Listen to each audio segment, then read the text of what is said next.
Thank you so much for this very kind and flattering introduction. Indeed, the pressure is up now. The pressure is up. We have to fulfill, ladies and gentlemen. And it'll be quite easy because indeed we have a wonderful speaker with us today. Virtual reality, simulating the best of all possible futures. How to exponentially drive innovation. That's the talk. And philosopher, futurist, entrepreneur, Adina Popescu. Wonderful to have you with us. Adina, there is a great quote by Peter Seligman, the chair of Conservation International, stating that back then you catalyzed CI's commitment to use VR as emphatic storytelling. Now, you are, of course, as we've said before, you are a philosopher by trade. Perhaps for those of you in the audience who might not know you, how did you actually get into VR? How does one get into VR? This works. Okay. Hi, everybody. Thanks for having me, first of all. I got into VR, I think when you study, the way I studied philosophies, I was very lucky. In my second semester, I was hired as an assistant to Friedrich Kittler, who also gave birth to the Helmholtz-Zentrum here. And he was one of the media theorists in Germany who was looking at technological innovation from a standpoint of military technological innovation. So even in my philosophy studies, I was always very interested in how we drive innovation, what technology has got to do with it. And then, of course, at the core of it is always like, how do we simulate? How do we simulate? How do we run predictive analysis? How do we measure different outcomes? So this is something that I find extremely interesting to do in virtual reality, because virtual reality really allows you to visualize very complex data sets in a way that they start making sense to the human mind. And obviously your talent has not only been noticed here in Germany and Berlin, but beyond in the United States as well. Many people have you on their radar. You work with some of the finest, most talented, accomplished individuals out there in Los Angeles, on the West Coast, in Silicon Valley. At some point, though, you decided to move back to Berlin and dedicate yourself to building the new platform, which we just heard called Earth. With all the respect to Berlin, of course, why did you move back after, reaching certain heights and levels and contexts in the United States, where, if you will, the music is playing? You still decided to come to Berlin to work on Earth. What compelled you?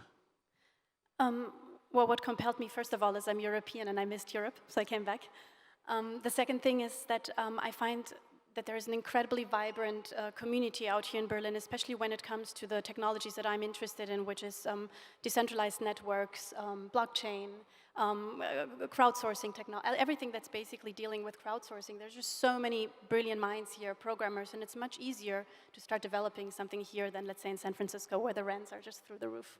Interestingly enough, we said that it's actually not an app. Earth is not an app, but you call it a DApp.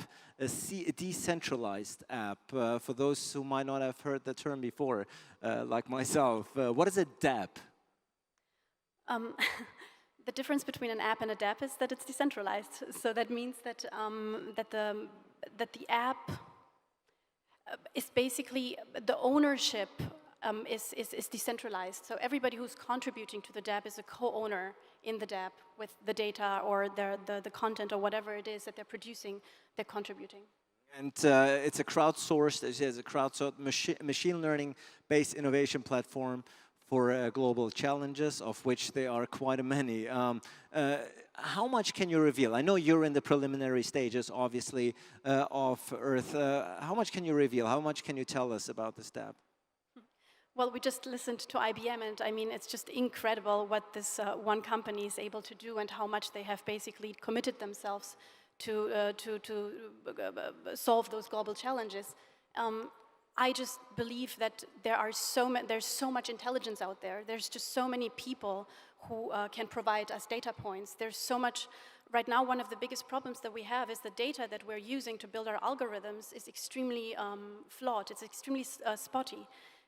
All those blockchain technologies, especially in the African continent, etc., will allow us, if basically the owners of the data allow us to look into their data, it will allow us to understand much better you know, like different data sets that we actually don't have. So I think that a level of decentralization is important to build better data models and to allow people to collaborate on a global scale.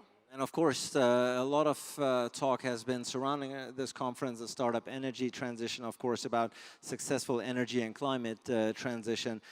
How do you think, how can we explore and then obviously successfully deploy VR and new technologies for a successful energy and climate transition? How do you see the role of VR here? I mean, it's already happening.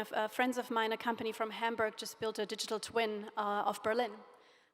Many of you will know that. It's basically something that they did in collaboration with the government, right? So there's a lot of data that we have out there that is basically just floating around from our GPSs, our phones, etc. You can, you know, data on traffic. All this data can be taken. We will see more and more digital models of our reality happening, everything from commerce to clothing, etc. So if you take one of those models, like the model of Berlin, for instance, wouldn't you, with even IoT coming into the picture and so many devices being plugged into the internet that we will be able to visualize in such a model, wouldn't you want to build in security levels? You know, like for homeowners, wouldn't you want to facilitate marketplaces for trade, for solar roofs, etc.? All this will be visualized inside of the model and will basically create like a parallel economy that we can all access with our private keys. I think it's no exaggeration when I call you one of the preeminent experts on VR in Germany and Europe. VR, obviously a term that evokes many fantasies, longings, but also misunderstandings. What in your mind is the biggest misconception that we have about VR? That people get dizzy in it. I think if it's a well-made experience, you don't get dizzy. I think there's a lot of, I always look at technology, you know, technologies, it's good and bad, right? I mean, blockchain can lead to a level of transparency and traceability that can be really scary, or we use blockchain in the right way. It's the same with VR, you know, we can create basically a dystopia in which everybody just escapes into VR and just never comes back into this reality, or we use it in a sensical way.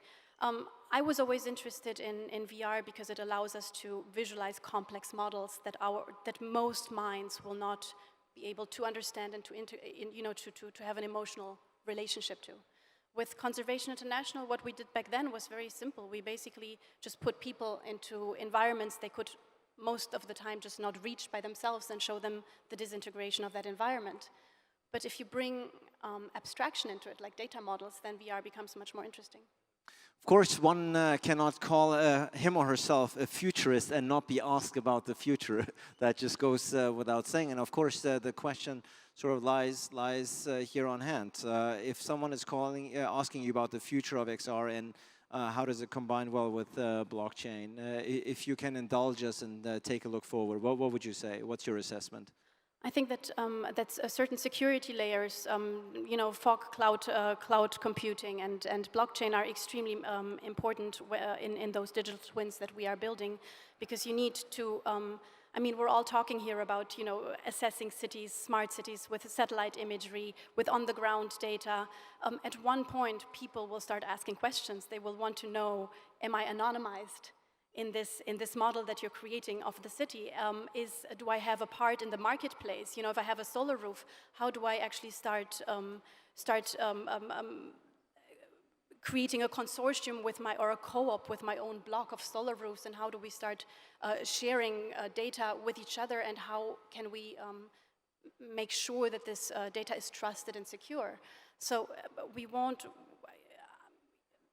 Often there is not much talk about decentralization and blockchain, but I think it's extremely mandatory in those models to consider this level of security. All of these participants here and this conference throughout, everybody is in some shape or form driving innovation in their own fields, in their own regard. If you're someone who has had the privilege of working on both sides of the aisle in the United States at a very high level here in Europe, what's a fundamental difference in the approach about the Americans and the Europeans when it comes to driving innovation? Well, the Americans are definitely more bold, and they go for crazy ideas, for sure, which is really fun.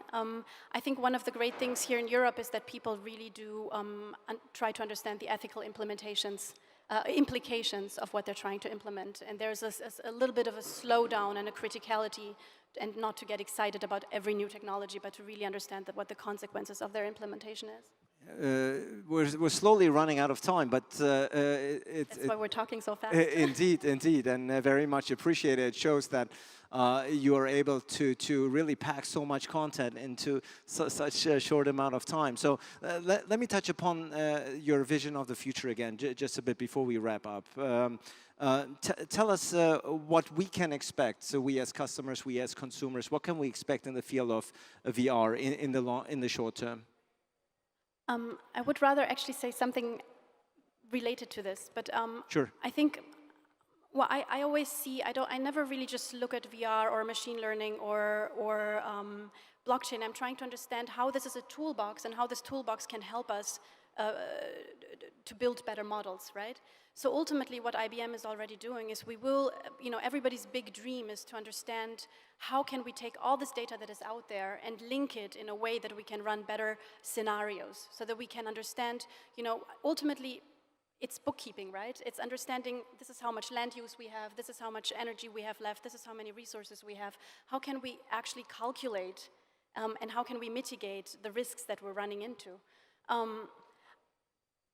I believe that the beauty about blockchain, which is basically bookkeeping, if you want so, is to create actually an incentive for many companies that right now are not collaborating at scale with each other to open up their data silos, to look at the statistics on how that data was gathered, and to allow for more people to participate in that finding of solutions than just leaving it up to one big company.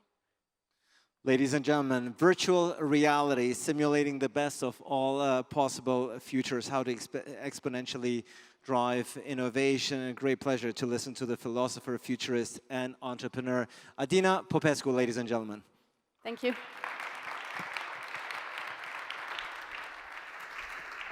Thank you.